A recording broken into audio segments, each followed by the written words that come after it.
mexicana a mercados tan difíciles como son los de España, Portugal y Francia.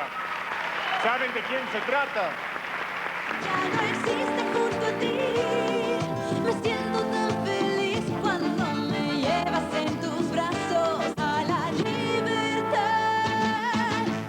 Ay, amor, quédate muy dentro, aquí está tu rosa linda para vivir en tus sueños. Ay, amor, que me estoy muriendo, es esta tu rosa linda. Y le entrega el premio nuestro queridísimo director de la revista TV Novelas, el señor Jesús Gallegos.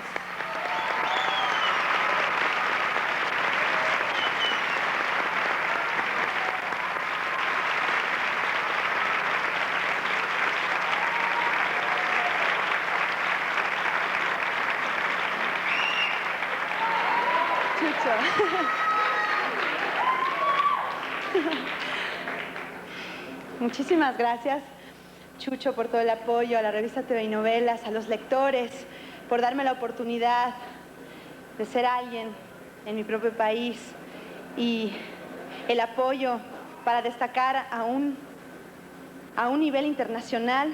Gracias, México, por tanto apoyo, por tanto amor.